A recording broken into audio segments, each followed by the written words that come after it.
Hola a todos, bienvenidos una vez más a Transcending la Familia. Mi nombre es Aysleth.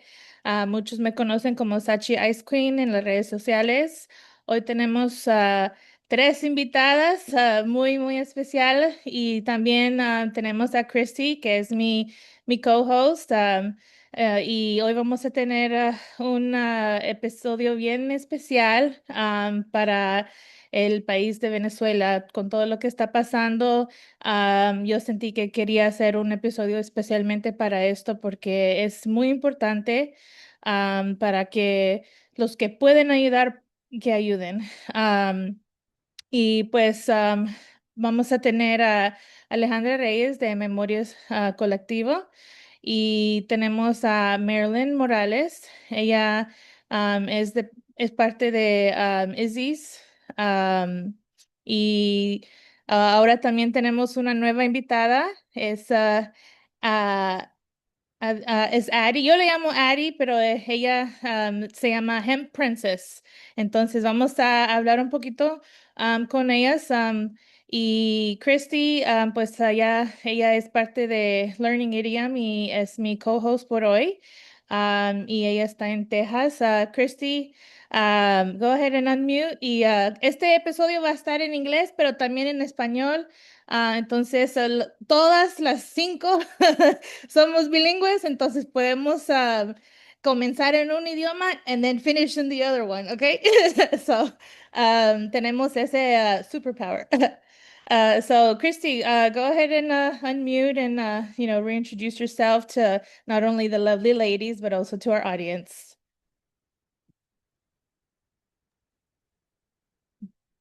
Hello, hello. Howdy from Texas. Welcome, Yeah. audience, and welcome to our guests.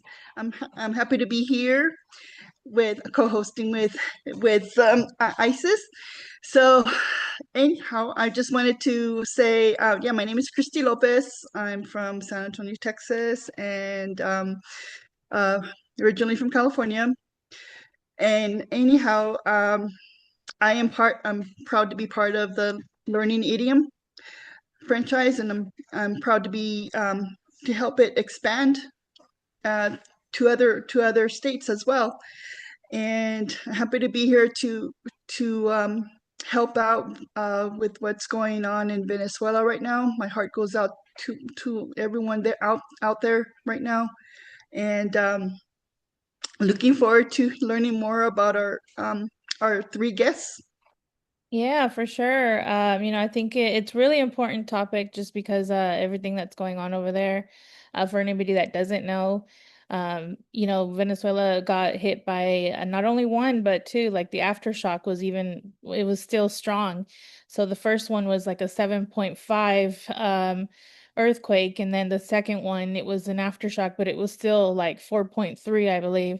And so I think it's definitely something that if you see the before and after, photos, it's like, wow, it's there's a lot of people that are still, even right now, they're getting found and going, getting help. And so I think I've also seen some, like dogs, even dogs are helping, which I thought was really cool.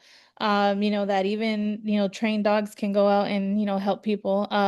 So we definitely wanted to send our appreciation for all the first responders, not only there, but the ones that have been sent from Mexico, from the US, and from other parts.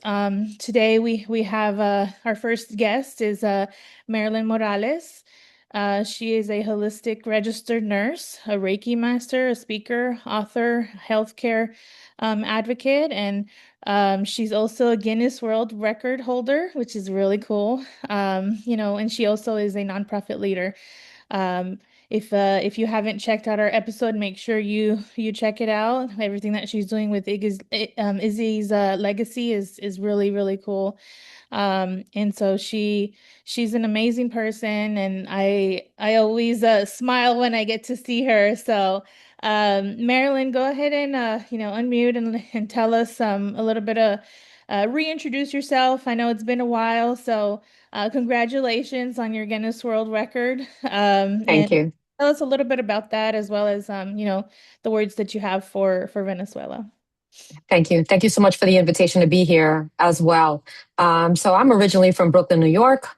I'm a nurse for over 30 years, experienced 9/11 firsthand.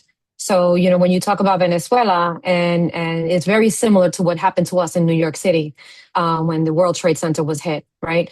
And being a nurse in that time and working in ground zero, I understand what the first responders are feeling right now.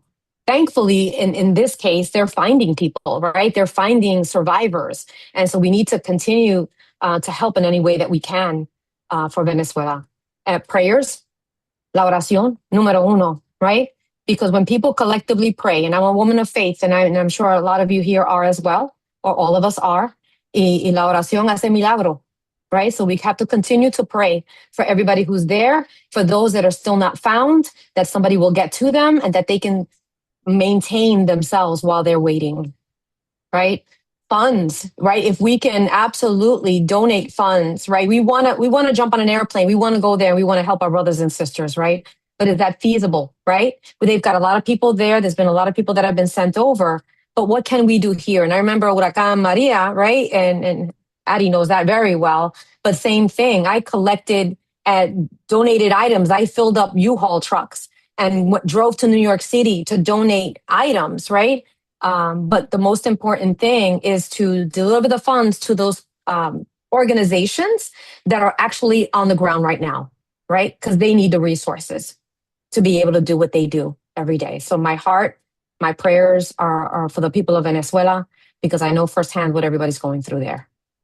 Oh yeah, I think it is very, disaster is you feel the same feeling any kind of disaster, Uh, Yes. and I think an earthquake, one that, is taking down buildings. I think that it's something that, they're gonna have to spend so much, not only resources to rebuild everything, but even then after they're already doing that, there's still people that are gonna they're displaced, they don't know where to go, they don't know how, there's just a lot of I'm sure there's a lot of confusion, so we definitely have to pray for these people just so that they have that, the Holy Spirit, or whatever you believe in. There's people that are going to help, and that's one quote that Mr. Rogers' Neighborhood is I remember that he would always say, look for the helpers, look for the people that are helping. And so I think it's definitely something. You see, la oración, my mom, I was texting her earlier, and she was, telling me about the people that have contacted her, because she's been a pastor for so many years, even though she's retired now, todavía, Mhm. ahí está con el You don't teléfono. retire. You don't No, no, retire you from really that. don't. You really don't. Yeah. You think you might, but then no, no, no, no, no. Todavía ahí te están llamando, te están mandando mensajes, so I think any kind of ministry, it's not one that you can just put down. No, it's like a nurse, right? We never stop being nurses, right? Even though we may stop working a 9 to 5, right? We may have to not clock in anymore, but we're still going to get the phone calls. We're still going to be there for the people that need us, Yeah. right? All the time. And this is a long haul. One of the other things is right now we're looking at what's happening right now, lo que está pasando ahora. Pero en el futuro van a seguir necesitando ayuda, right? So this is going to be a long haul, right? There are still people now that are still, this is 24 years later from 9/11, right? And there are still people that are suffering from that, whether it's mentally, physically, spiritually, all the things, right? And so this is going to be a long journey for our brothers and sisters in Venezuela, our brothers and sisters in Puerto Rico, our brothers and sisters all over the world, right? So we just have to continue to show up for each other. Oh yeah, for sure. Christy, go ahead and unmute, and if you have anything to say, let us know. Um, I think what kind of disasters would have has there been in Texas that you could probably relate it to? I know here it's like tornadoes. We don't really get very big earthquakes, but I know in Texas, I'm not sure if you guys get tornadoes as well. Well, yeah, and more so in the northern in Texas, but for me personally, I lived through the Loma Prieta earthquake because I was born and raised in California. So during that time when the Loma Prieta hit, I was in my first year at UC Santa Cruz, University of California, Santa Cruz. And I was in the library studying, and then that's when the earthquake hit. And I thought I thought the building was gonna fall because all the shelves fell, everything. And then I remember sleeping out. They had us sleep outside for a couple of days. We couldn't go into the dorms because of the aftershocks. But yeah, it was devastation. The day before the earthquake, we were downtown. Everything was nice. There was, and then all of the downtown area, which was like an open shopping center, had a bunch of shops. All those buildings collapsed, and the Bay Bridge collapsed in San Francisco. I mean, it was just, yeah, I am. It's devastating with those earthquakes. Oh yeah. Um, The short time that I did spend in California, because it was the first, 12, 13 years of my life, I do remember one thing, and it was I remember the chandelier in my parents' bedroom. It was like shaking. And then we went outside and the sky was purple. I've never seen the sky be purple, but that day I remember that was one of my memories that I like, even though I was so young, I still remember seeing the sky purple because that's not a normal color for the sky. And so I think when I saw that, I was like, oh, this is different. Something is happening, And mhm. so I think as as an adult now, I look back and I'm like, well, a lot of people, they don't necessarily have those experiences because they're not on that side of the world or they're not in that area. But there's certain things that I did want to, for future, if you are ever in that situation, they say to either get under a hard surface like a desk, something, a lot of people go outside. Make sure you're careful when you're doing that though, Mhm. because you don't want anything hitting you on the way out. And then also if you're under a doorway, that's one thing that I do remember also that they would tell us to do. And if you have like a book, a hard book, make sure you put it over your head. Um, I definitely wanted to, we can switch it over to Spanish porque ahorita vamos a hablar con Alejandra. Hola, Alejandra. Ah, Hola. ya todos de Trenton y la familia ya conocen a Alejandra porque la hemos tenido aquí en el canal por más de una vez. Entonces, Alejandra, gracias por estar con nosotros. Um, ella es una persona muy involucrada en la comunidad ahí en River Valley. Y pues queremos también, queríamos invitarla para que porque ella trabaja cercamente con una persona, pues, o pues personas que son de Venezuela. Entonces, Alejandra, dinos un poquito de cómo están allá y cómo están ayudando allá. Bueno, lo primero que quiero decir, gracias por invitarme. Soy mexicana, pero estoy viendo de primera mano cómo están sufriendo nuestros hermanos venezolanos, la diáspora venezolana, primera generación que ha llegado aquí en esta área, lo que es Pope y Yell County. Me voy a basar en estas dos, pero no creo que sea muy diferente del resto de los venezolanos que han emigrado. Lo primero que veo es una primera generación muy golpeada una tras otra vez. La Guaira, que antes era conocida como Vargas, ya sufrió esto, no un terremoto, pero un deslave muy grande hace 20 años y tuvieron que reconstruirla desde abajo, igual que van a tener que hacer ahorita. Entonces no es como, es un sentimiento muy duro de decir otra vez volver a reconstruir. Encima de lo que están viviendo de la dictadura que está pasando, están muy, muy golpeado el pueblo venezolano. Nuestra gente que está aquí está muy triste, muy impotente. Conozco gente local que su familia sufrió en Venezuela porque eran de Caracas. Entonces, y conocen muy bien La Guaira, donde sucedió esto que antes se llamaba Vargas. Entonces, lo que sí quiero decir es lo que dijo anteriormente tu host, no me recuerdo su nombre, mucha oración, muchas buenas energías, sabemos que el escenario no es lo mejor que pudiera haber pasado, ni tampoco el escenario político que está pasando ahorita después de una semana de haber casi sucedido esto, pero están muy indignados, especialmente ahorita con el gobierno, porque no está dejando pasar los suministros y quiere acaparar los suministros. Si tú le preguntas a la mayoría, no la mayoría, todos dicen lo mismo. Lo que quieren es, porque ellos sí tienen los almacenes, quieren almacenarlo para después poner la propaganda del gobierno y decir que ellos lo dieron. Tal vez a nosotros nos suene, es lo que menos importa, lo que importa es que lo entreguen, pero no, ellos vienen de una olla de presión donde nunca se le ha atendido al pueblo venezolano por casi, no por casi, por más de 20 años, por la dictadura que hay, la pobreza que hay, todos los suministros están nulos en esa área y no dejan entrar no dejan trabajar a la gente que realmente está ayudando. Otra cosa que quiero hacer hincapié es gracias a todos los países que Dios tocó el corazón y mandó gente, pero también quiero hacer hincapié con México. Los topos de México aprendieron con un desastre igual o peor que el que se está viviendo en Venezuela, en México, Distrito Federal, en septiembre del 85. Entonces ellos son personas que no les pagan, que no van porque les tomen una foto ni van a promover un partido político. Van a ayudar porque saben el dolor de no encontrar a tus seres vivos y el dolor que hay después y el caos que hay después de derrumbes como estos. Entonces, estos topos mexicanos han entrenado mucha gente, pero ahorita podemos verlo en TikTok, que estuvo en las noticias, el señor que fundó los topos, querían que a fuerza dijera darle las gracias a Delcy Rodríguez.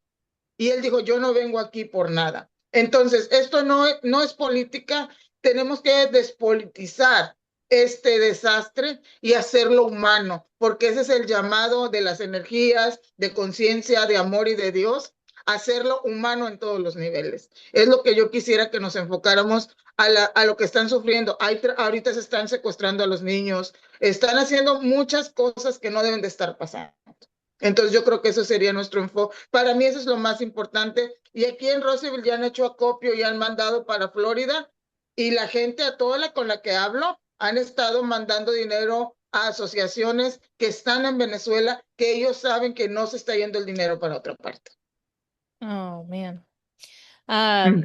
Sí, yo pienso que eso pasa en muchos países, no solo ahí, pero yo pienso que siempre, mi mamá siempre decía que pues siempre hay esperanza, siempre hay, esa esperanza que pues a lo mejor algo que nosotros podemos hacer cambie algo allá. Y no necesariamente sea, nosotros así como Marilyn dijo que ir, físicamente, pero encontrar organizaciones que ya están allá y que sí están ayudando a la gente. Yo pienso que eso es muy importante.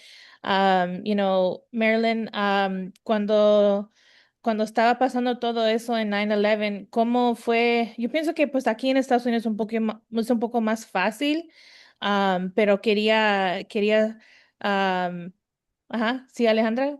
La última cosa que quiero decir es que esto no va a necesitar ayuda nada más esta semana ni la semana que entra. Van a necesitar ayuda por un buen tiempo. Ujú. Sí, es cierto. Yo pienso que cualquier ciudad que se destruye así. Yo me acuerdo en Puerto Rico cuando pegó el huracán allí. Ahí todo tenían que comenzar de nuevo, de todo. Yep. Am, Igual en New York, cuando los, 9/11. Marilyn, dinos un poquito de tu experiencia cuando eso pasó allá, cómo tú ayudaste o encontraste la manera para ayudar, y cómo te conectaste con las personas que necesitaban ayuda. Bueno, en esa temporada yo trabajaba for the city of New York. I was a public health nurse. So I was a worker. So era una de las pocas personas que podían entrar, right? Y yo trabajaba ahí mismo en Manhattan, una milla de donde pasó todo. So yo lo vi todo. I experienced the whole thing. Was called back to help las personas que no podían irse, right? Había muchas personas que trabajan en la ciudad, pero vivían en otros estados, en New Jersey, en Pensilvania, en todos los otros sitios, y no podían salir de la ciudad. So we had to set up shelters en las escuelas para esas personas que no podían regresar para su casa. Right? Las personas que no podían regresar a sus propios hogares ahí mismo en la ciudad, because the buildings in that area were destroyed, right? You couldn't get in there. So it was hard. I think, yes, we have a lot more resources, right, in New York City, period, right? And we have surrounding states that were able to come and help. Pero ahora mismo, Puerto Rico es parte de los Estados Unidos y todavía están sin luz, ¿verdad? Estamos sin luz, todavía sin agua todavía. Todavía están viviendo eso. I had to take my in-laws who lived there, my sister-in-law with her 4 little children. We were able to get her out a month later, right? So it's hard no matter what. And you think it's easier in the United States, but it's not.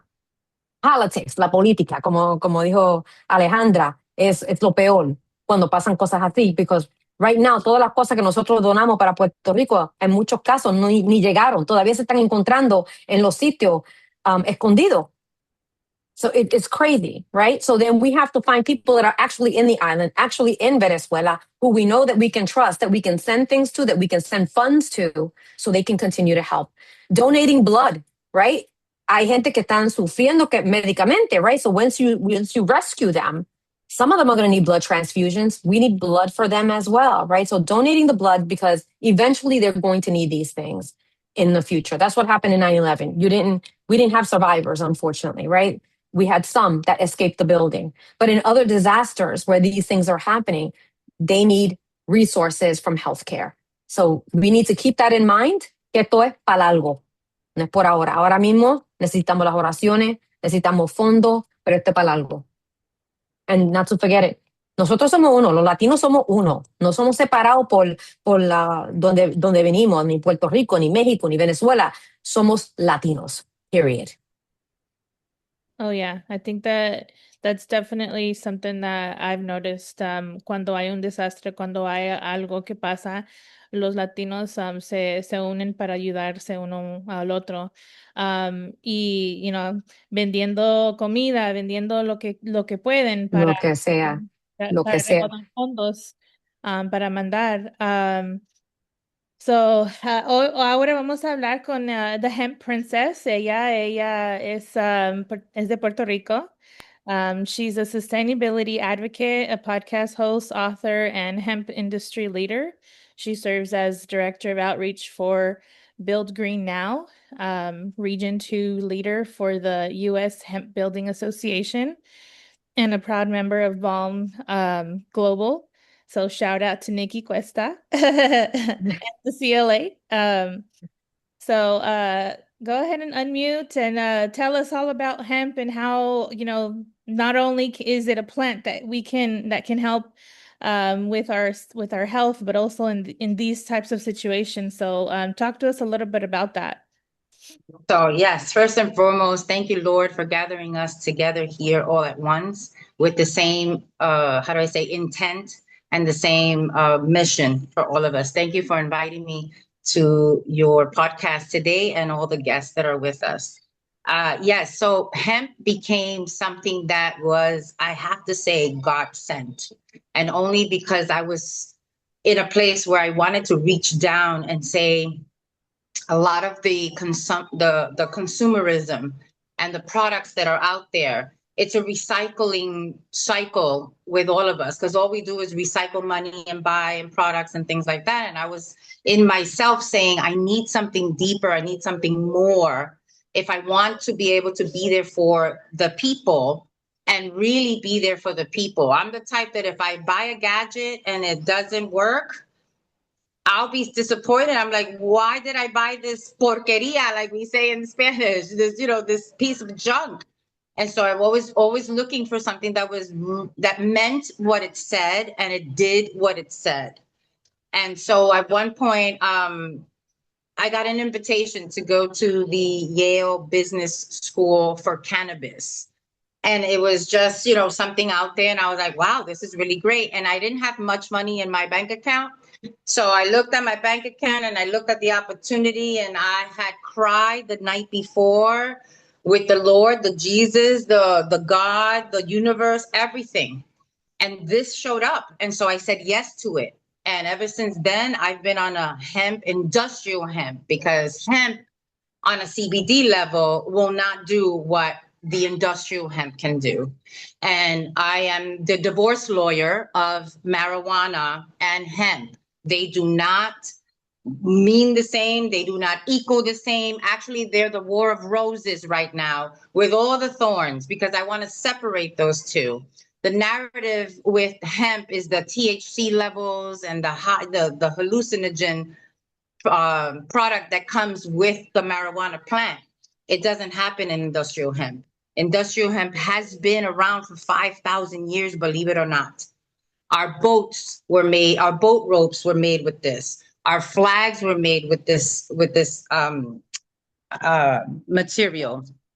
Right now, this is a sample. I don't know if you can see it, but this is the sample of what it can be in an industrial way, hardened with lime powder and just water. Just 3 ingredients creates the most strongest, most healthiest carbon sequestering materials your body will ever experience. And I say body because I've already had my experience inside of a house that's made of this material. And trust me when I tell you the medicinal part of it, I'm not claiming anything. I'm just saying that there was a difference. I felt the difference. My body felt the difference. You've got to experience for yourself. This is something really extraordinary. If it's growing in Venezuela, if it can grow in Venezuela, if it can be imported to Venezuela, that would be something ideal for the rebuilding part of it, where we could rebuild these buildings, we could rebuild them with this material. But then that would be something that we would be able to coordinate, or like Marilyn said, we have to trust somebody that's over there that will be able to meet with us, greet with us, show us where everything is. But that's not a today solution. That is a long-term planned out solution for the rebuilding of Venezuela if they want to use industrial hemp to do so. And by doing so, they can invest in their green future, because the materials are carbon sequestering, they're weather permeating, meaning that the temperatures on the outside will never penetrate the walls. Right now, behind me, I'm in a regular traditional building. There's brick right behind me. But when it's cold, I have to wear a sweater sitting right here behind this wall. If it was a wall made of hemp, I would be right here like this, just the way it is right now, because it's like 89 degrees and hot and humid outside. So it would be hot, and the AC is on right now. If it was a hemp wall, I wouldn't have to use so much electricity or so much energy. It can grow in any farm industrially. There's a seed for it that can be bought and put into any farm or any acres of farm. It is detoxifying of the soil. I kid you not.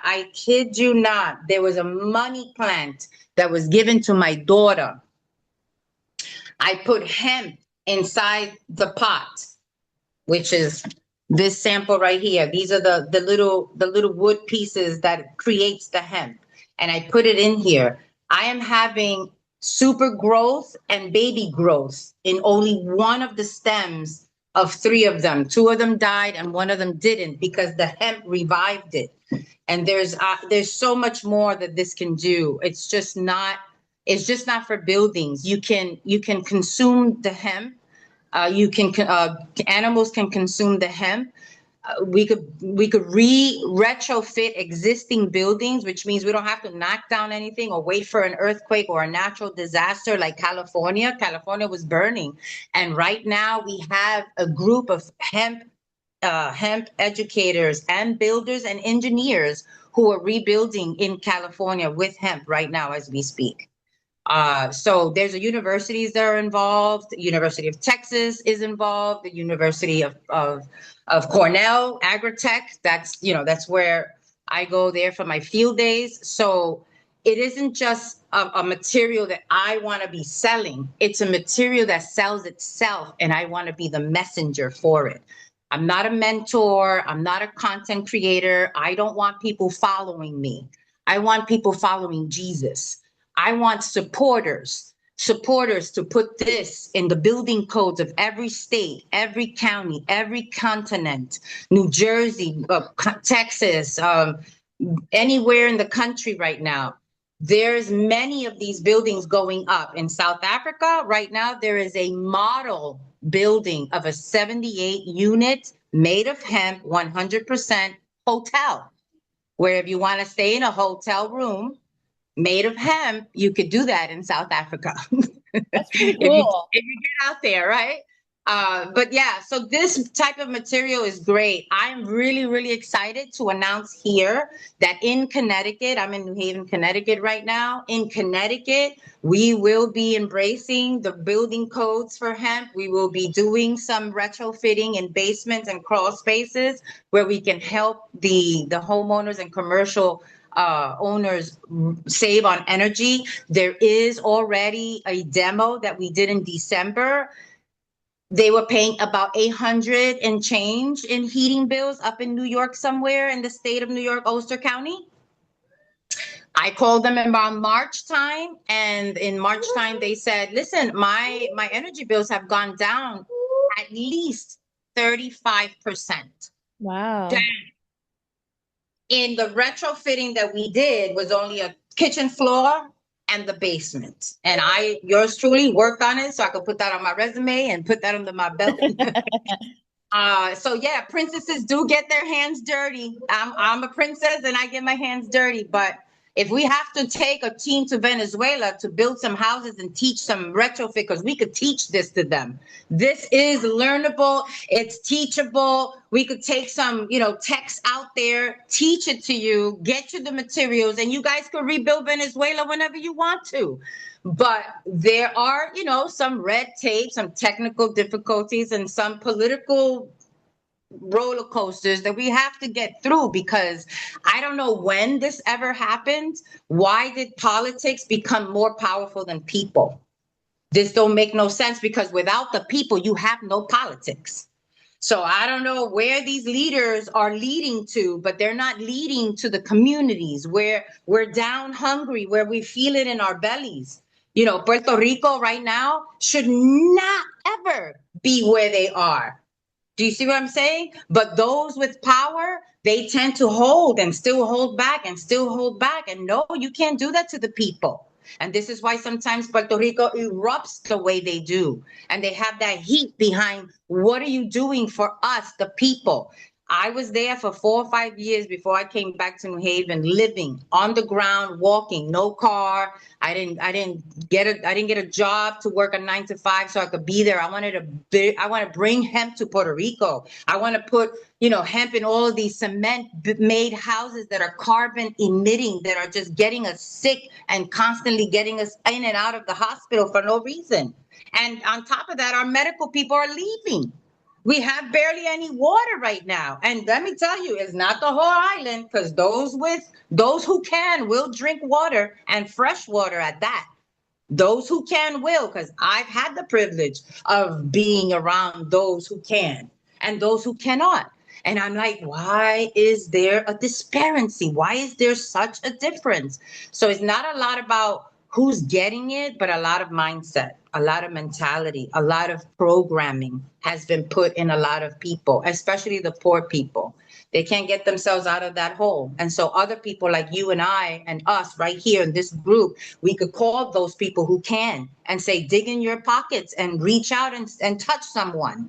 Because that money is not going to do you any good when you're 6 feet under and you're not doing anything for nobody.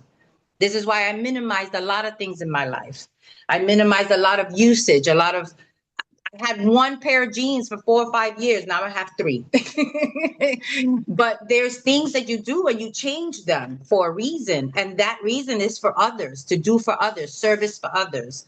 So I will continue my hemp quest to teach others and educate others. There is a way for us to live healthy, for us to live better, and for us to live stronger. Yeah, Thank you. it's definitely something that it's for sure something that needs to be spoken about, because a lot of people don't know. I personally did not know all the benefits of hemp. I just remember my mom always telling me there's like a cream, that helps. And so I still use the cream still till this day. So, Alejandra said, she said, count with me to help. So, you definitely, I think it's definitely something that once you learn about it, you can't unlearn it. Oh, yeah. There's a lot of things like when you experience something, you can't unlearn an experience. And so I think that that's definitely something that I've noticed. Alejandra, dinos un poquito, ¿tú piensas que eso es posible poder tener algo así allá, En Venezuela, ajá, en Venezuela? yo pienso que tendríamos que brincar varios loops, pero si tocamos las puertas correctas y nos comunicamos con la gente correcta, sería posible, porque volvemos a lo mismo. Esta gente lo único que tenía, aunque suene muy materialista, gente antes de que entrara el chavismo era su casa, ya la habían tenido y no la perdían. Entonces ahora sí se quedaron sin nada y sin forma de cómo reconstruir, porque ahorita la infraestructura de Venezuela no está para dar ayudas sociales para reconstruir nada. Entonces, sería cuestión, como somos Estados Unidos, ¿ella entiende español, la que es con la señora que estaba Sí, anteriormente? sí, Ok. todos entendemos español. Ok. Como somos Estados Unidos, pues ahorita, afortunada, desgraciadamente, Dios nunca se equivoca en los presidentes que pone. En la Biblia dice que Él pone y Él quita. Entonces, si tenemos al señor Trump enfrente y tal vez toquemos la puerta correcta y lo hagamos lucir bien, tal vez podamos entrar a Venezuela, hacer un pequeño proyecto para que el mundo lo vea y podamos hacer algo. Sí, yo pienso que el primer paso para hacer eso, obviamente, también es para, you know, llamar nuestros representantes, decirles,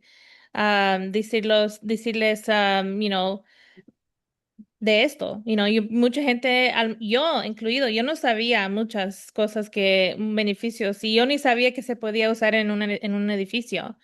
Entonces, pero sí, Mi pregunta sería, mi pregunta sería, ¿tienen un plan para poder, o sea, esto sería de hacer, y no en La Guaira, sería en Venezuela, en Caracas, en la capital. Vamos a ir a ayudar, a asociarnos con iglesias, a asociarnos con gente que sean más y más, ir a arreglar, ir a hacer 5 casas o 6 casas para que lo mostraras al mundo lo resistente, lo saludable. Solo yo he leído por encima del hemp, pero yo pienso que sería algo viable y mucho de más bajo costo, porque ya hemos visto que los materiales que usamos no sirven.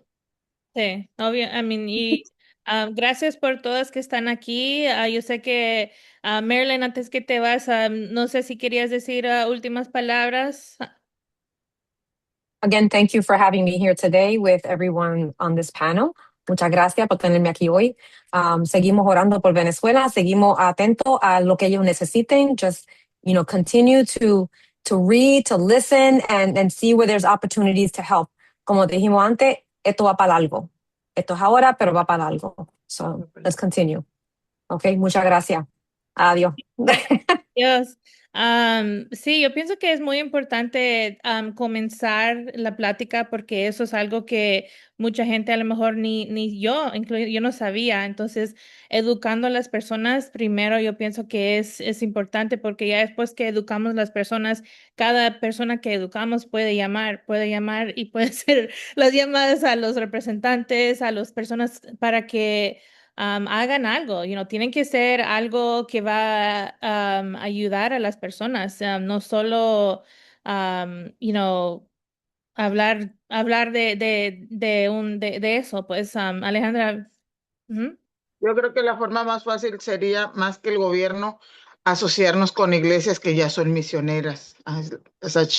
Sí, yo pienso que eso también, y eso es donde cuando viene a la educación es más importante también, porque yo sé que en unos misioneros a lo mejor no lo van a recibir de una manera positiva, porque lo van a relacionar con otra cosa. Entonces, yo pienso de esa educación es muy esencial en ese aspecto, porque am, diciéndoles y enseñándoles, yo pienso que sería algo que pueden, tú hablaste que tenemos que andar en esa misma de que pues nosotros somos humanos, en ese nivel humano, am, en ese mismo sentir, enseñarles esto es algo, es una planta, es algo que no es No es algo, droga con lo que te vas a... ajá. No Um, es droga, no es droga que se usa para recreación, sino es para ayudar a la gente. sí. Y, es lamentablemente, yo sé que en el mundo religioso a veces también es un poco más, sensible cuando viene a ciertas cosas así, pero yo pienso que la educación es lo más importante. Christy, have you heard about hemp and do you have any kind of experience with that? Because I don't, but, other than The, the cream. what I've heard of hemp as a fabric. You can make hemp, clothes. There you go. And but as far as the building, I did not know, and I was just Googling it right now, and it's amazing that okay, so the stem anatomy, it's consistent of the herd and the fiber. So I'm assuming the fiber is like used for the clothing, and then the herd is used for the construction, right? Yeah. There you go. Yeah, go ahead and Hemp Princess. Go ahead and unmute and show us the tiles. Show us the tiles that So you this is hemp wood flooring, and it's made from a company, organic flooring, hemp wood, and it has a first layer. So I don't know if you can see it in the camera. So the first layer on top, the dark layer, is all hemp. It's compressed. This is compressed on the top, and the bottom layers are all wood. And so this is all, it's just products that we can make to be able to add more benefits to a full made hemp home or a retrofit. So we could add this to a retrofit, or we're going to, nos perdimos, Alejandra, se nos fue. And so that is part of it, pero el material, you understand Spanish, Christy? Yes. Yes, so el material es fuerte naturalmente, secuestra el carbono del aire. Is also mold proof. I think that Americans right now, with all the housing stuff that they're going through, there's a lot of mold in their homes because of, you have to stay in a house for 30 years and all that water. And listen, mold here, no, they don't like it. Termites, polilla, they don't like to eat this stuff. So your house is safe from termites. We've done the ASTM, which is the Association of Standard Testing Materials. And we put fire to the wall of a hemp. No fire, fire resistant. 2 hours of fire torching a wall full of hemp. You could look it up on YouTube. It's there. All the Colorado, there. right now in Colorado, they're having a lot of forest fires, and so they, for sure, We have, they're in we have Colorado, hemp there. definitely look it up because it's Yeah, something. no, we have hemp there. And so as the USHBA regional leader for the Northeast, I'm in charge of bringing it to the attention for those who make laws, those who make decisions, those who have deep pockets, who could help us put it into the building codes, those who could help us with contractors and educating architects, engineers, contractors. Those people need to learn this stuff. And going to the universities, teaching young children how to do eco building, how to do effective eco building. There's systems for that. Build Green Now, for example, is a not-for-profit, but guess what? We have four more offices are underneath Build Green Now, which is a lobbying, which is one called Hemp Insulation, which is where I did the insulation work with. I did it with an engineer from California. So there is a lot of work to do, but the work has to be done through education. It has to be done through show and tell. It has to be done through show and tell and touch, because you can actually, I can actually set up a workshop and invite you easily to come through. You don't need a high school diploma. You don't need a college bachelor's degree or a PhD to actually get your hands dirty to be able to create this. Y eso para mí me da orgullo, because ser puertorriqueña and be, you know, one of the first to get into this industry. There's not a lot of women in this, and there's not a lot of Latinas in this industry. But when I started because le di una petición a Papa Dios. And I said, lead me to where I can be useful. Lead me to where I know that things are going to fall for the people and not for just myself. Self-profits is not what's in the game. And I always knew that since I was a kid. Always, always, always. So it took me a long time to get through my path to get to this path. But right now, I'm really, really excited to be an educator from New York, New Jersey, Connecticut, Puerto Rico, and the Virgin Islands. Now, I have other people that are involved as well. It's a big, big, big network on LinkedIn. Most of all of our professionals are on LinkedIn, and I can send you all those handles so you can also either be a part of it, join us. You could be a volunteer, you could sign up and just be a supporter, but we want to get this out to more people. We want to get this out to the masses because it's really, really important. In the description, I'll leave you know, how to contact each one of our guests.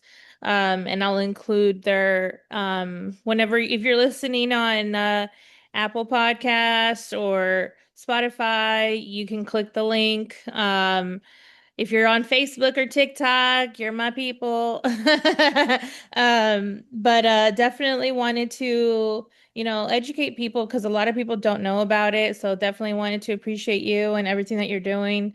You know, you're definitely someone that it has a lot of wisdom in, you know, and I think it's definitely something that I was fortunate to not only meet you once, but then reconnect later.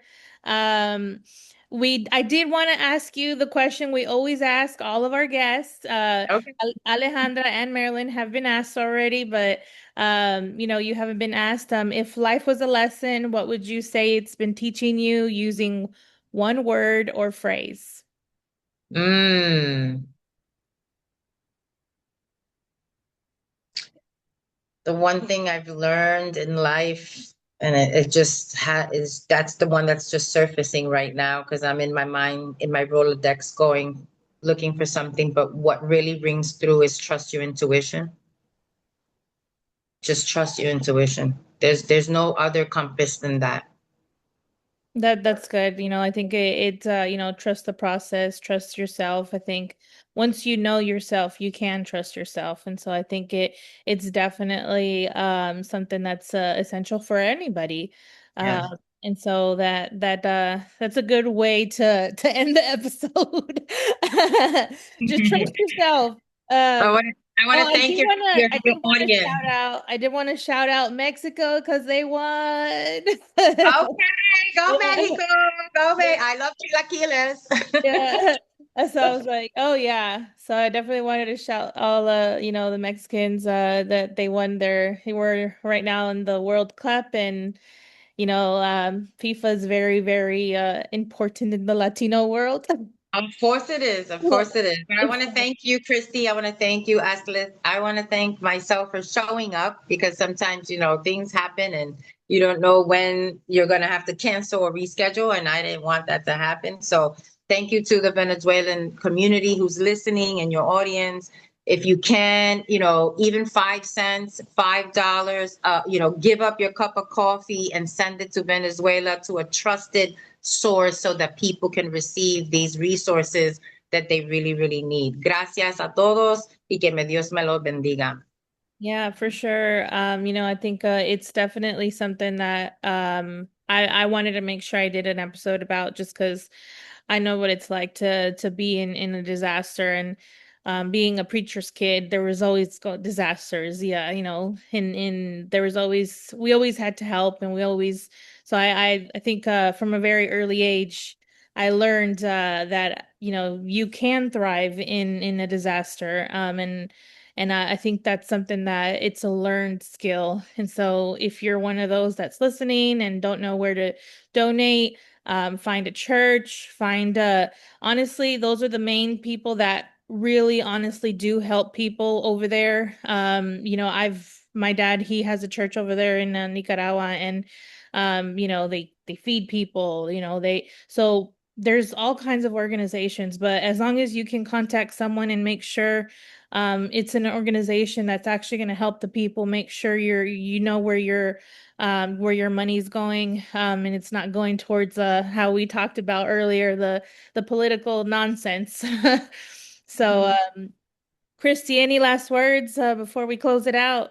Yeah, as far as I wanted to reach out to the audience too. If the audience knows of any legit organizations out there where the money can be sent, that is going to help the people directly, please let us know. Please let us know in the comments, and because that's one thing that really upsets me, because I've been hearing a lot about the trafficking as well. Um, it happened in Haiti. A lot of children went missing, and then now I'm hearing stories about children being rescued in Venezuela, and the mothers know that their child was rescued, but apparently they changed the last name of the child, and they ended up taking the child out of the country. It's like, I mean, they are, it's legit happen, and we need to and in some organizations that we think are legit, like that are helping the people, are not.